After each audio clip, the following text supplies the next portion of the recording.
Brother-in-law called me a loser while my wife secretly planned to take half of my company.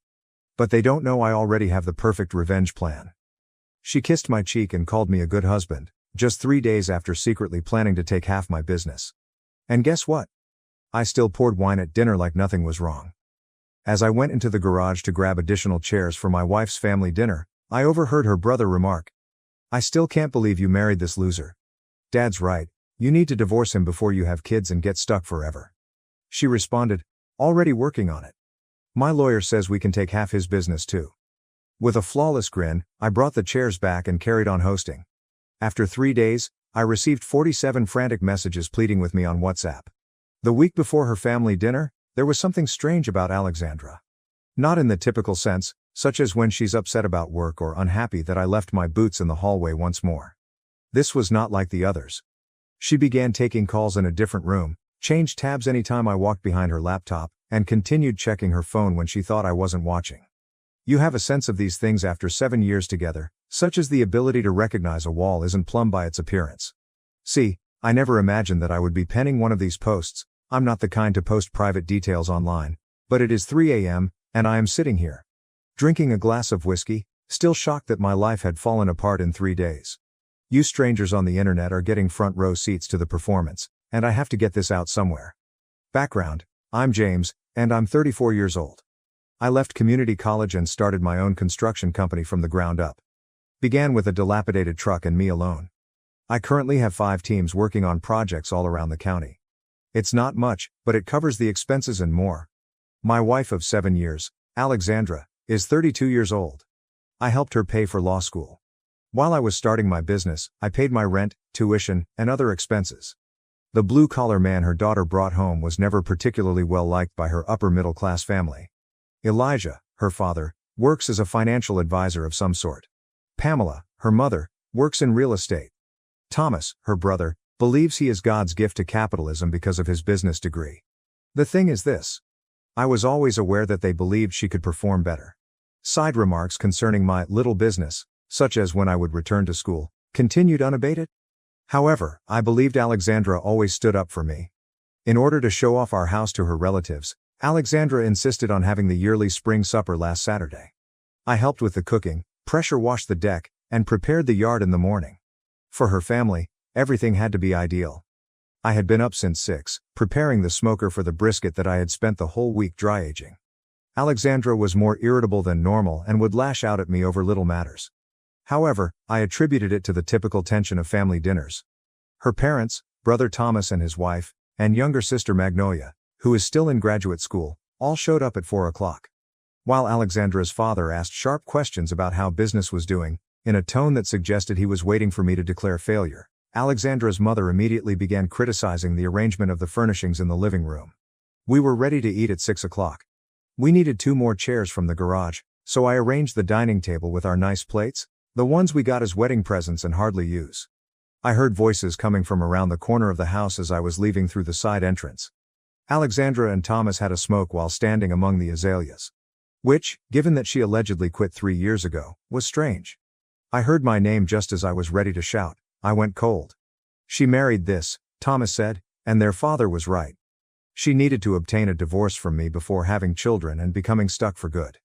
The next thing Alexandra said was like being struck in the chest by a sledgehammer. Her lawyer stated they could also seize half of my business, and she was already working on it. As they chuckled about how I had no idea what was going to happen, I stood there, utterly paralyzed. They continued talking about how she had squandered her best years with me while I was playing construction, and that someone named Dominic was a much better fit for her. Have you ever experienced a sudden change in reality? 7 years of marriage. The many late evenings I spent assisting her with her exam preparation. She was able to purchase law texts by skipping our holidays. I took on extra work to pay off her education loans. In the glaring light of what I had just heard, everything appeared abruptly different. I didn't yell though, avoided going up against them. I felt a chill go through me. I took 3 heavy breaths, backed away silently, got 2 folding chairs out of the garage, and put on the most phony smile I've ever had. I saw a reflection of myself in the hallway mirror as I made my way back inside. I appeared very natural. Nuclear wasteland is inside. The remainder of that meal was bizarre. I watched my wife, this stranger across the table, behave like nothing was wrong while I poured wine, cut the brisket, and smiled at her dad's awful jokes. In an attempt to identify the woman I married, I examined her face. Was I seeing it now, or had she always regarded me with that barely disguised disdain?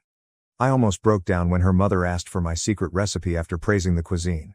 After 7 years of family dinners, she thinks I might know something important? My thoughts screamed as I mechanically described the dry aging process. Magnolia, her sister, once gave me a strange expression as if she was trying to figure something out. In that family, she has always been the lone good person. If she knew, I wonder. Following dessert, Thomas celebrated with a toast to family and future changes, grinning smugly at Alexandra. I thought about how satisfying it would be to smash that crystal stem over his face as I drank and clinked glasses.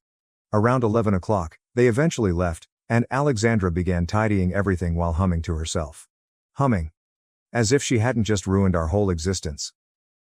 I advised her to get some sleep and that I would wash the dishes. She said, "I'm such a good husband," and kissed my cheek. I almost puked at the boldness. I checked her laptop after she had gone to bed. Password protected. I knew she used the same pattern, but it was fresh to her. I was in for the third time. 3 months ago, she began sending emails to her lawyer. After she got a partnership at her firm, the goal was to file, use my money to support her status, and then divorce me after she locked it in. Spreadsheets detailing our accounts, my company's assets, and even a divorce timeline were included. She had been transferring tiny amounts to a different account for months, just below the thresholds that would cause notifications, according to the transfer record that was there. Astute attorney. Astute. I looked at our combined savings. $20,000 are missing. The funds I had been setting up for our future and business growth. It turned out that Dominic wasn't just a better fit, he was already test driving my replacement, when I discovered the texts with someone saved as D. They were 6 months worth of texts. 6 months. Neither that night nor the following, I slept. On Monday, for the first time in 3 years, I called in ill to work, and while Alexandra was at work, I had a consultation with a divorce lawyer. Mike is a guy that a friend suggested. Told him everything, presented the screenshots I had taken to him. Mike was straightforward. She may possibly receive half of the worth of my business in our state because it increased significantly during our marriage, despite the fact that she did nothing to assist. Even if I helped her through school and created it from nothing. I nearly passed out when he revealed the possible settlement sum. Everything I had worked so hard to achieve and everything I had given up was sliced in two and given to the woman who was going to surprise me. So what, I just bend over and take it? I recall asking Mike. I was already mentally gone when he began discussing friendly settlements and limiting harm. There was a fundamental change within me. Alexandra inquired about my well-being that evening. Brought soup home. Showed concern. I went along with it, claiming that I was simply exhausted and perhaps suffering from a sickness. She advised me to consult a physician.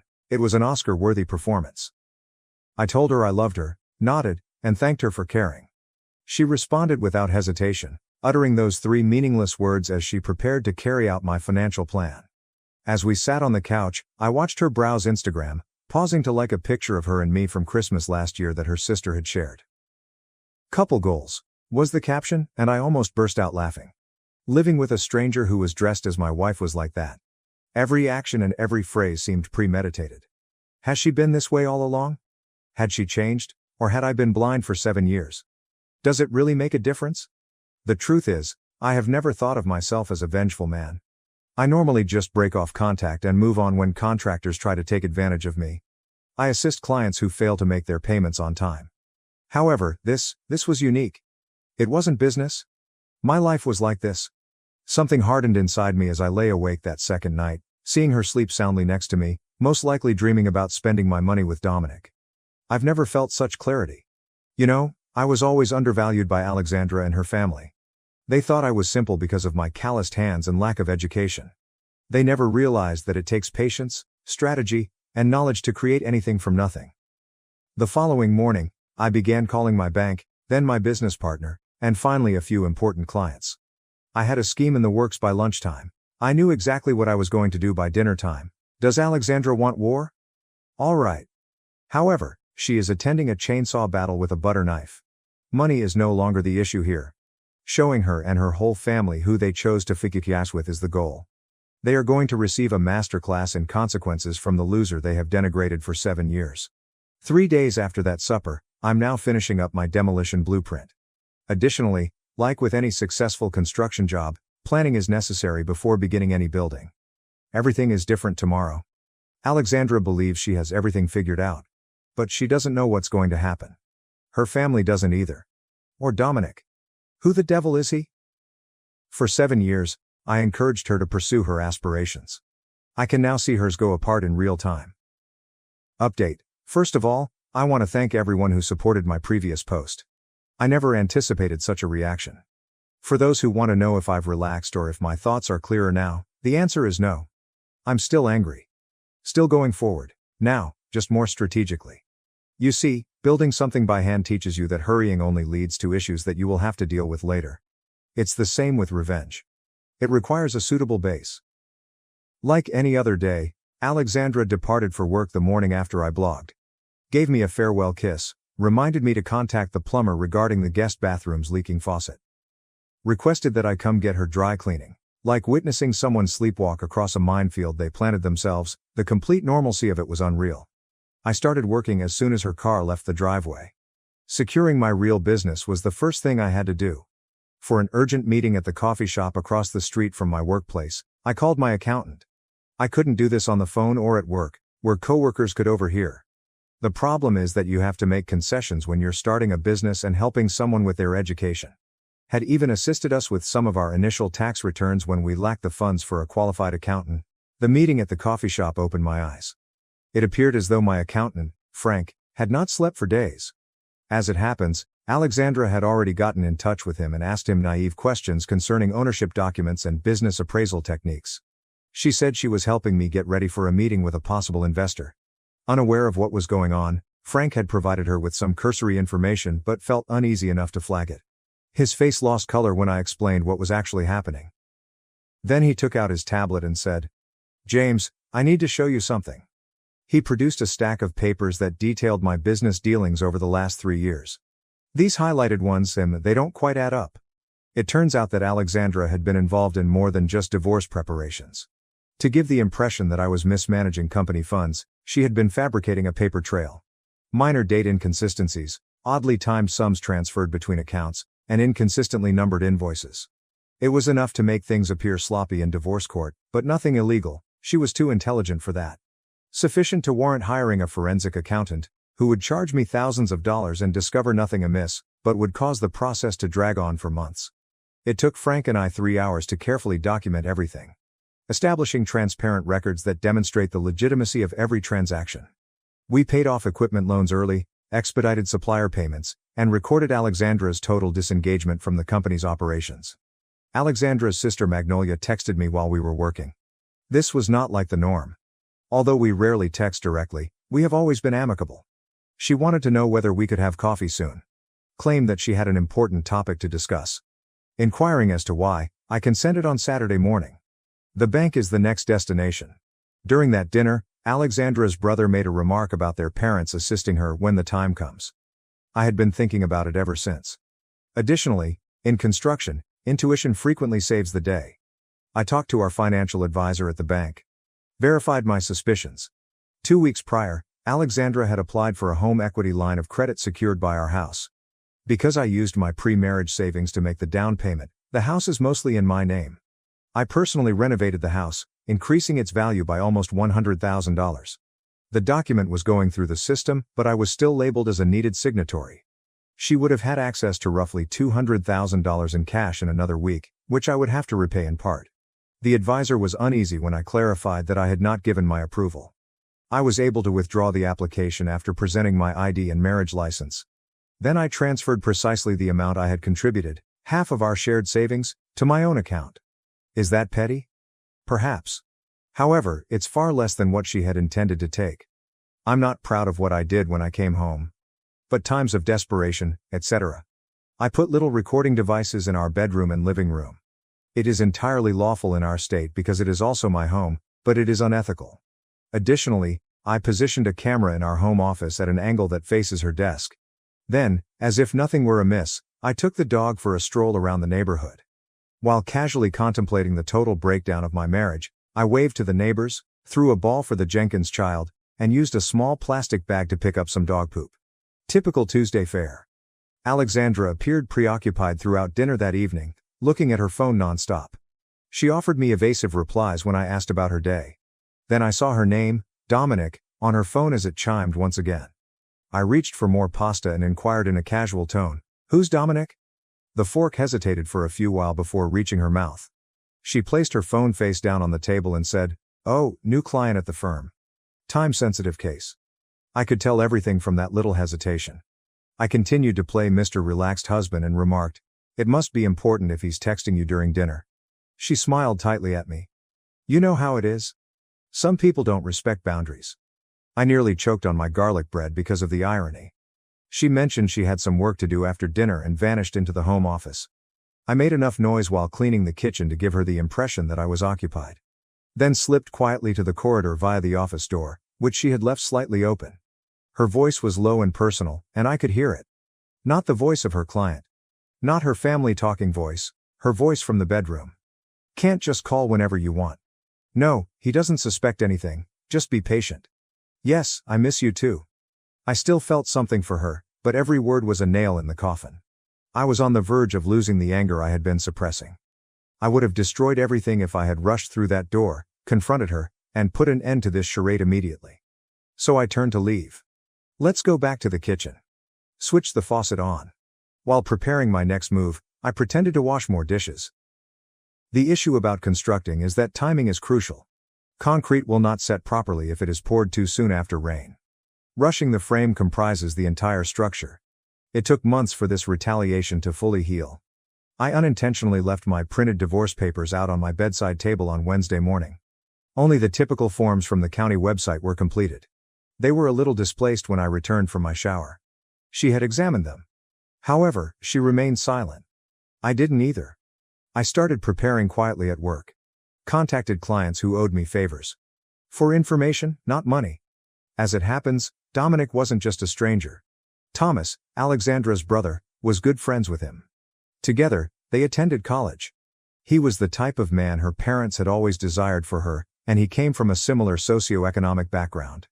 The intriguing part is that Dominic had attended a number of family gatherings that I had missed over the years due to professional obligations, including birthday celebrations, a ski vacation, and even a cruise that I was unable to attend because I was completing a significant project. The undertaking that genuinely launched my company. I found out that Dominic and Alexandra had dated briefly in college prior to our meeting through a mutual acquaintance. Everything was coming together. This was a long game, not simply an affair. As I investigated all of this, I also made a thorough spreadsheet that listed all of the money I had spent on Alexandra's education. Rent, books, tuition, the laptop I got her for graduation, the course to prepare for the bar test, the interview outfits, and the several Ubers home from late study sessions since I didn't want her using public transportation after dark.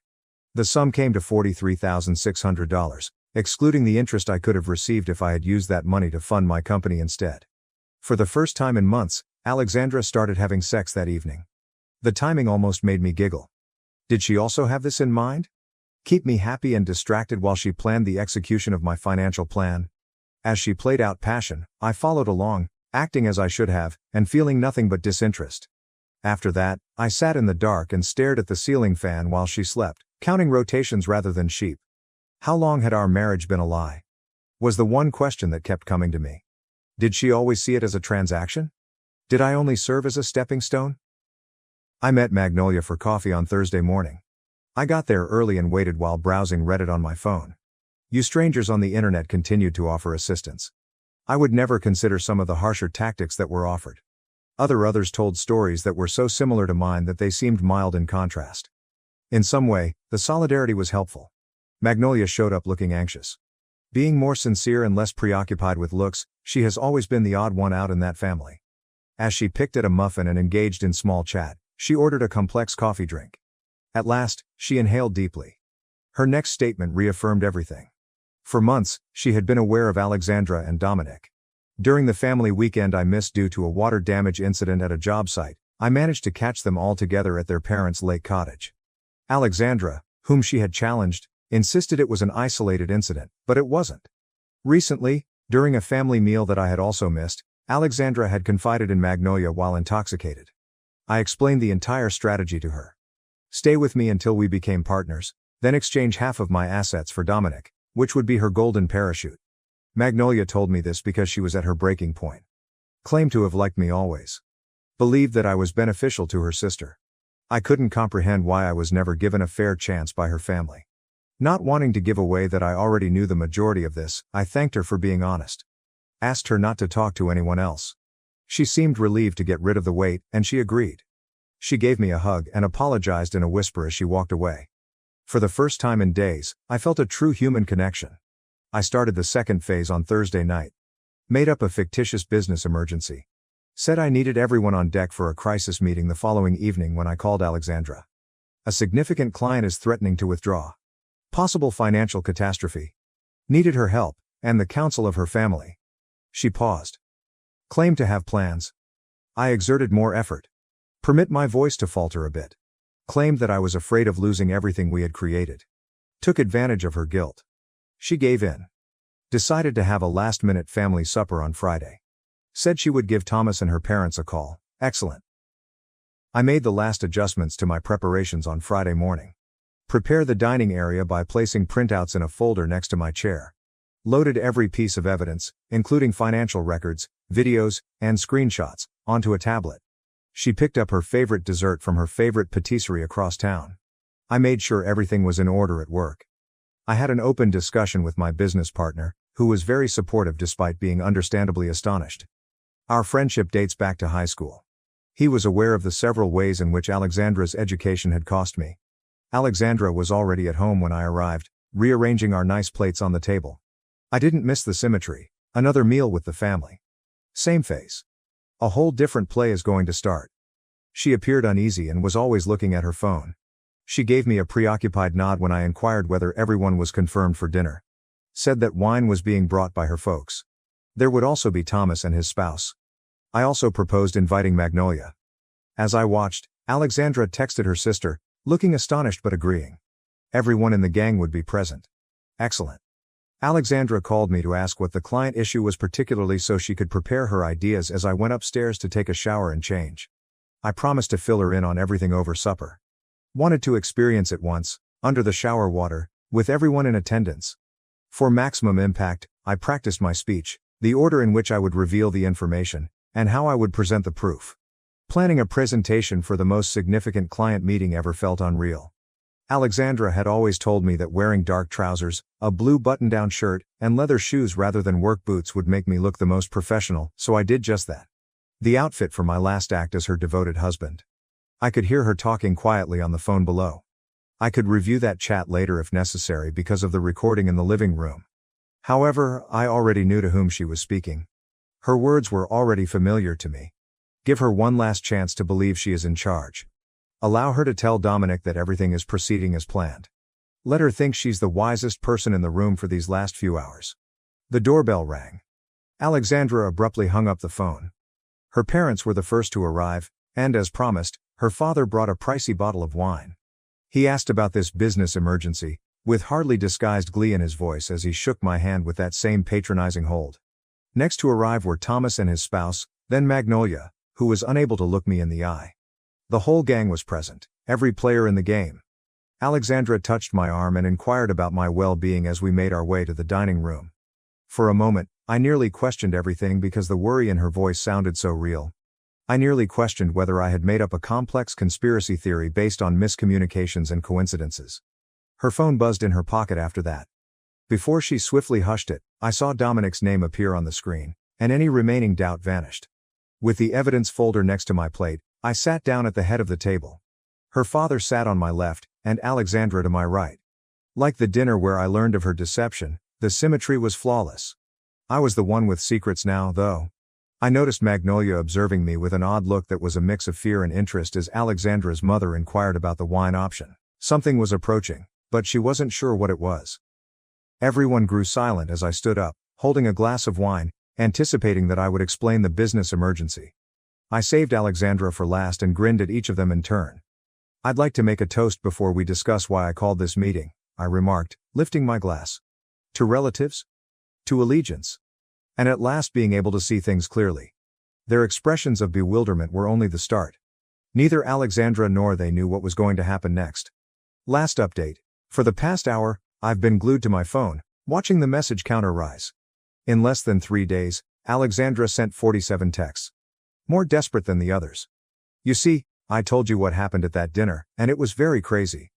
I simply lifted my glass in celebration of loyalty, family, and at last having a clear perspective. The look of bewilderment on everyone's faces was invaluable. Calmly, I took a seat and sipped Elijah's pricey wine. Now, regarding the business emergency that I mentioned. Alexandra gave me a supportive touch on the hand. I nearly had to respect her dedication because of the way she performed it. I went on, taking out my tablet.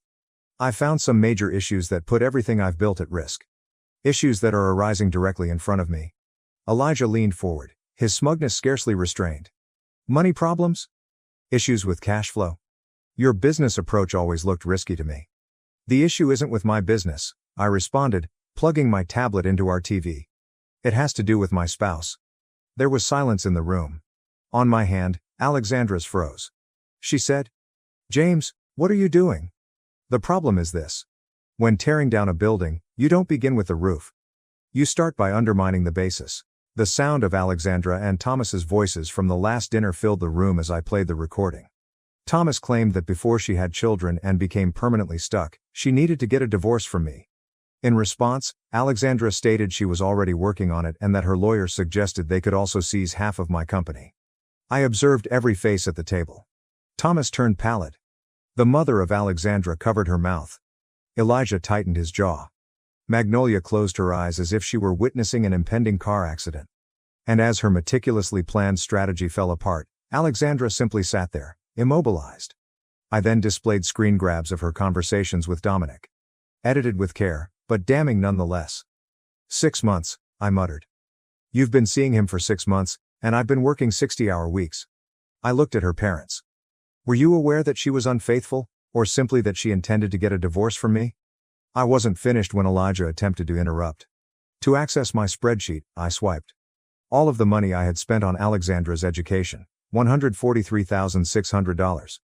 I added, I built my business from nothing, and this is what I invested in our future. The following page shows the canceled home equity application and documentation of her secret bank account. And she intended to thank me in this way. The quiet was overwhelming. Then, nearly at the same time, 3 things occurred. Elijah knocked his chair back and got to his feet. This is absurd? We're heading out, Alexandra? Alexandra took hold of my arm. I can explain, James, please? Additionally, coward Thomas attempted to remove messages beneath the table. I gestured to him. I already have the mails you're deleting, every time you assisted her in organizing this. After he froze, Thomas turned to face his wife, who was staring at him with a startled gaze.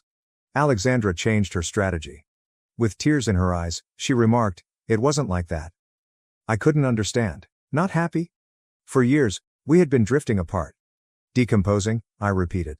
When I was funding your schooling? While I was creating our future? Something snapped, even though I hadn't intended to lose my temper. I lowered my voice and whispered.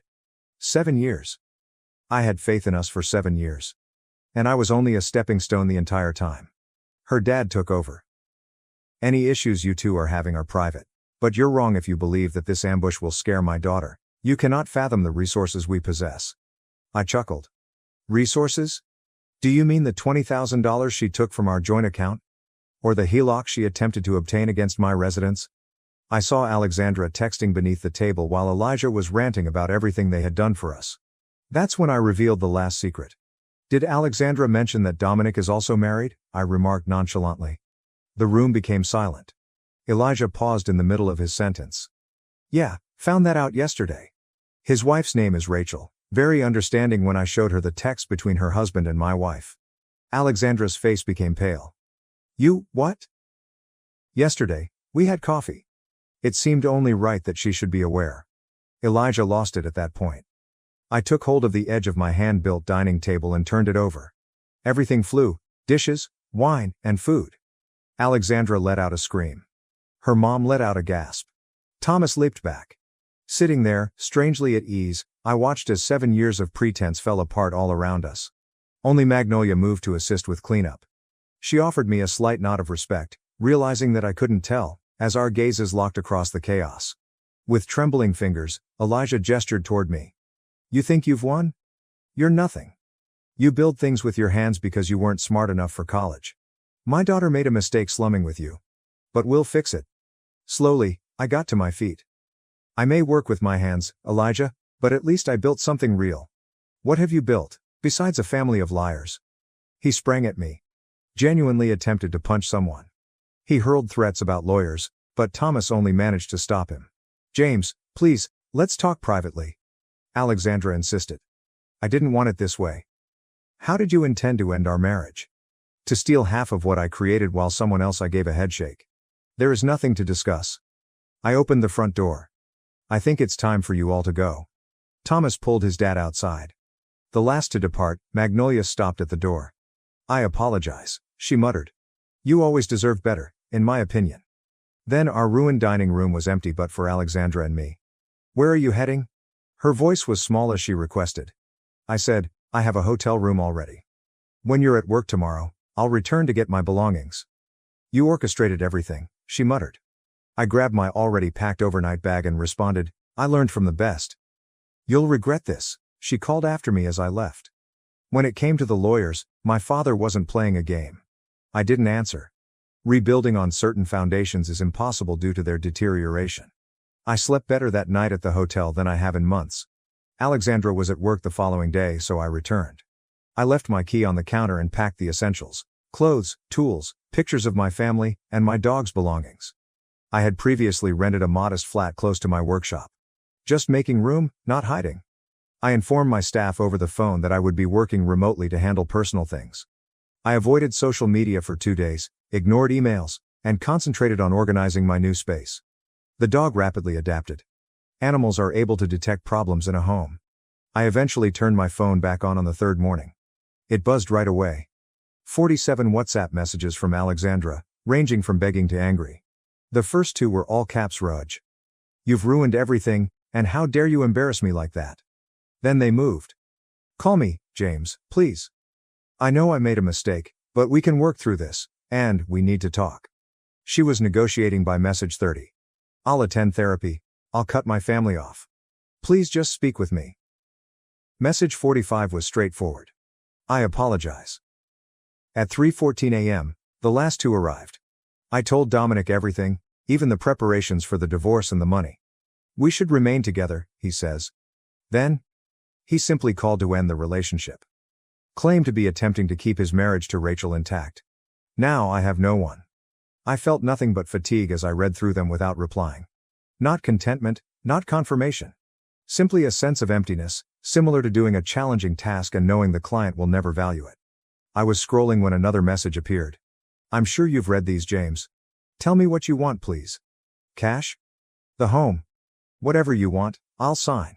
She still didn't understand after all. Money was never the issue here. It had to do with treachery. A waste of years. Stolen trust. At last, I answered. The divorce documents have already been forwarded to your office. I just want this to end as soon as possible. She responded right away.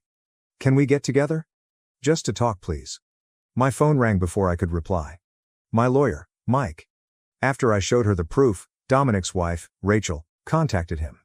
After conducting her own research, she found that Dominic had engaged in similar plots with other women. For our divorce processes, she wanted to compare the notes. I glanced around my small apartment as Mike was speaking. A mattress on the ground. Unpacked boxes. The dog is patiently observing me. Starting afresh at 34 was not how I had envisioned my life to go. However, there are instances when repairing a weakened foundation requires tearing everything down. I consented to have coffee with Rachel. Not in a romantic sense, but rather because shared betrayal fosters unity. I hung up the phone and sent Alexandra one last message. There is nothing to discuss. The union is over. Please use our lawyers for all future correspondence. I blocked her number after that. I went trekking with the dog that afternoon. Magnolia texted me, and my phone buzzed. I heard you left. Our folks are hosting Alexandra. Mom is finally questioning what actually happened, but Dad is on the warpath. Believe that his facade of being a perfect daughter is crumbling. Thanks for letting me know, I said. I hope everything is going well for you. She said. I am. Actually, better than okay. I finally informed them that I was leaving the program they had selected so that I could pursue my true interests. I suppose your bravery was infectious. I observed my dog exploring as the sun went down, carelessly waving his tail. It's been 7 years. Hours and hours. Work. A planned and ruined future. Freedom too. The truth. An opportunity to restore something real. It buzzed on my phone. With a link to a support group for those coping with divorces including financial deceit, Rachel confirmed our coffee date. It seems to be more prevalent than I had thought. I put my phone in my pocket and dialed the dog. It's time to return. Prepare dinner? Unpack perhaps. Little steps. One day at a time. The foundation is the initial step in any successful construction project. And I'm making sure it's sturdy this time. Thanks for watching and diving into this wild family drama with me. If you love Reddit family drama, don't forget to subscribe and turn on notifications so you never miss the next one.